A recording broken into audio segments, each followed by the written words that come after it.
Hi everyone, thanks for tuning in today. This is Mrs. Kirk and I want to just first of all congratulate you. This is the last lesson of the year of new material. Woohoo! Great job everyone. We're looking at 14.10, how to graph given the derivative. All right, so last day of new material. From here on out, it's just going to be review for the final exam. Awesome job. All right, here we go, everyone. We can do this. Hang in there. Just like with any other video, pause at any point in time to get yourselves caught up. And I'm going to go ahead and just jump right in. I've got 3 examples today. I'd like you to draw the graph based on the following. So now this looks very interesting to me. It says f prime of x is equal to 0 at 2, 3 and -1, -1. What does that mean? Well, this notation, f prime of x, that means the first derivative. And let's think about this. If the derivative is equal to 0, what did that tell us about the graph? What do you think? If the derivative is equal to 0, what does that tell you about the graph? Did you say it's a max or a min? I hope so. We learned that yesterday and the day before.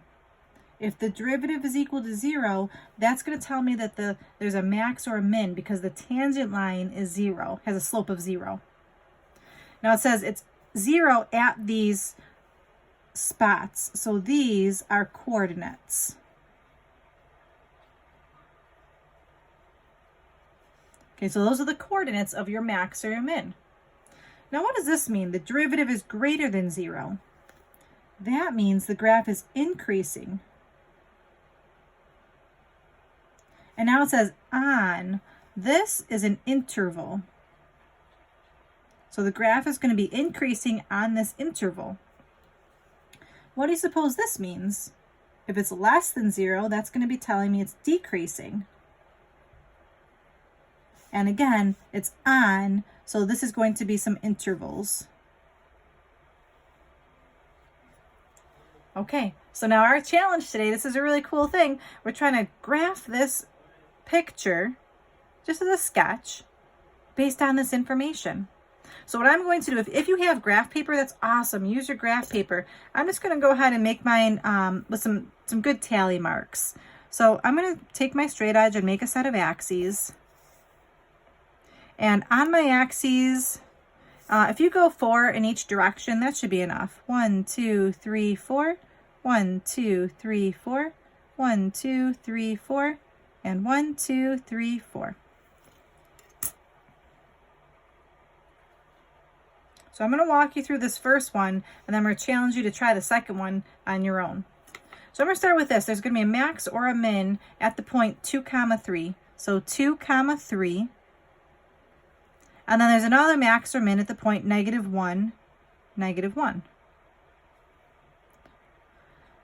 Okay, so now this is telling me the graph is increasing from -1 to 2.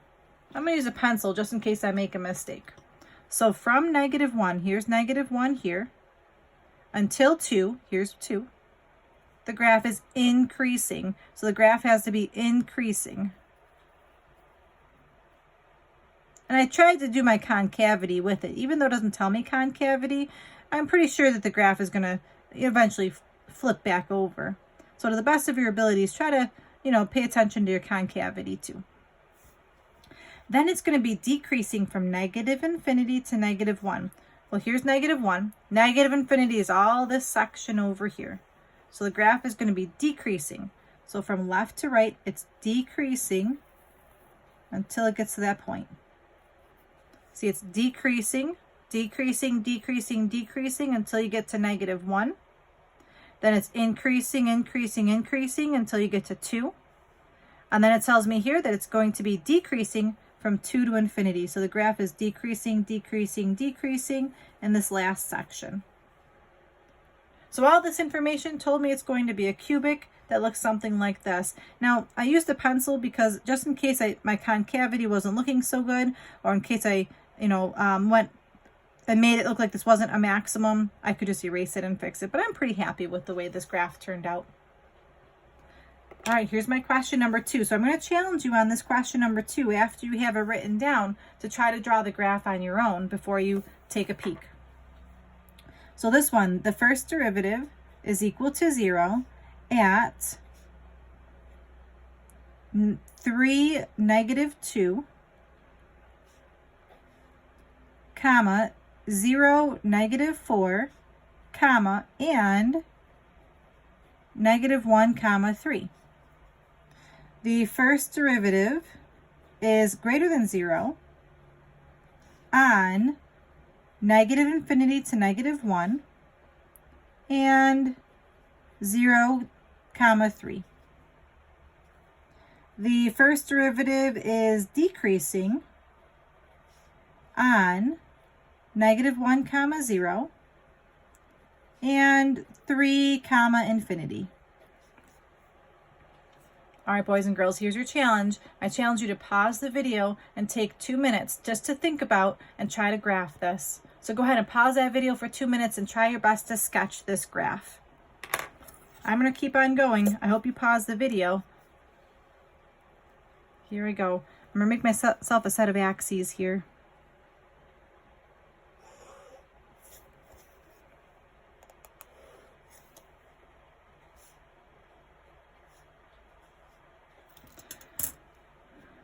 I'm going to go 4 in each direction.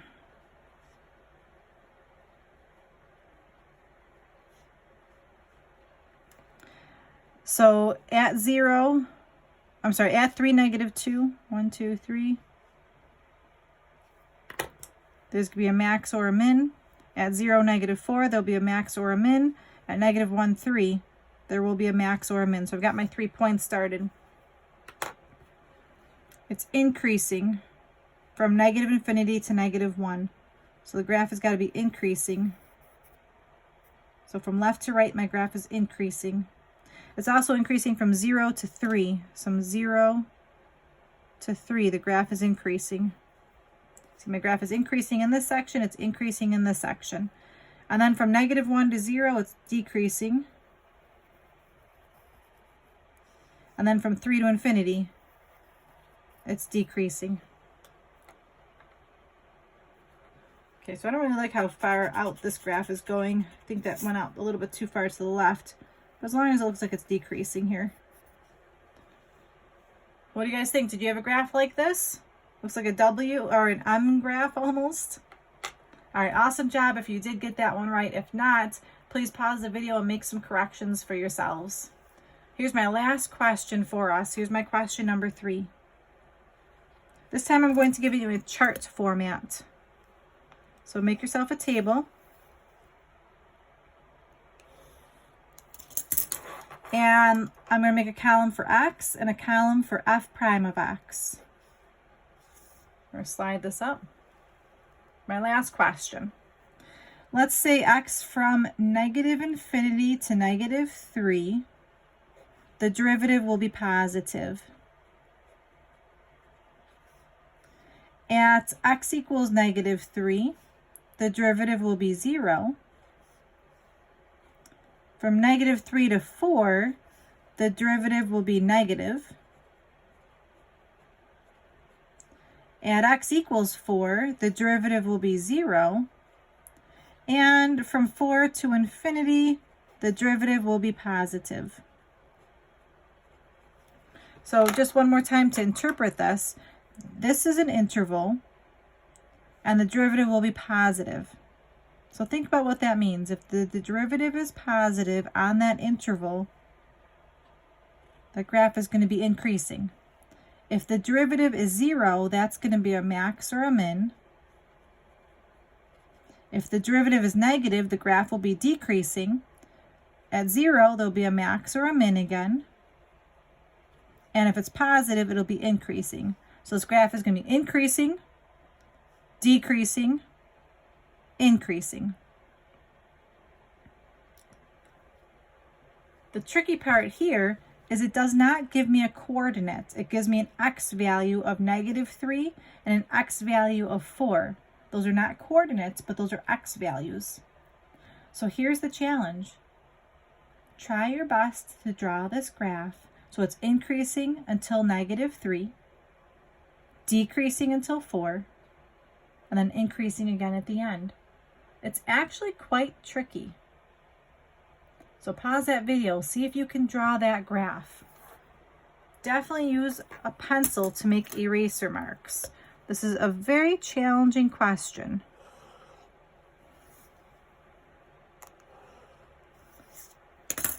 I'm going to make my set of axes. I'm going 4 in each direction. I picked some small numbers for us to work with today.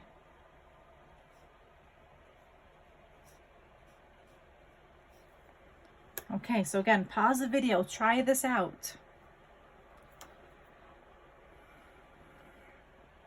So here's what I'm thinking. At -3, 1, 2, 3, some of you may have put a dot here.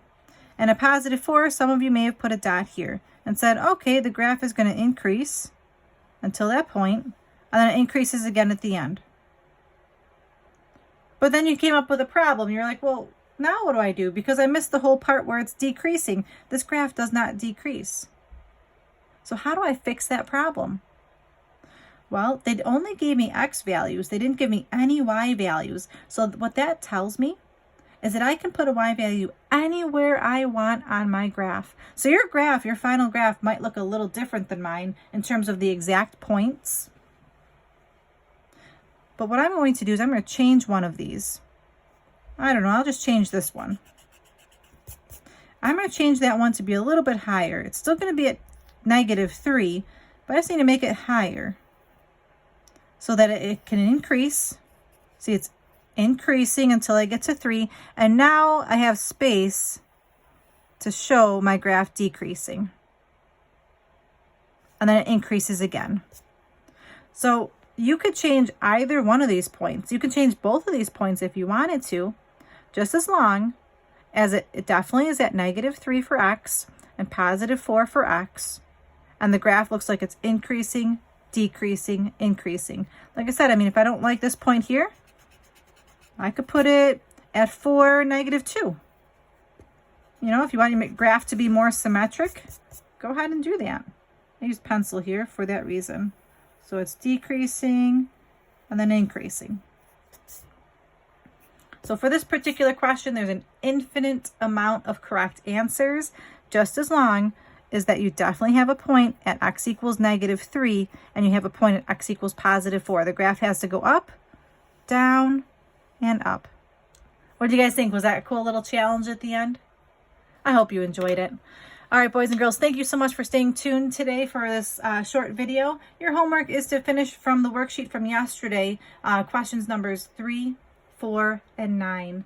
And, you know, I just want to tell you one more time how proud I am watching these videos on your own and teaching yourselves essentially how to do calculus is not an easy task. And I am just so happy that you've all been following along. You've been working on your quizzes and just keeping up with everything. Thank you so much for tuning in. Make sure you click the like button at the bottom. This is the last set of brand new notes, which is totally awesome. Leave me a comment. You know, how do you feel now that we're done with all of our notes? I hope you're as happy as I am. Great job, everyone. Take care. This is Mrs. Kirk. Bye-bye for now.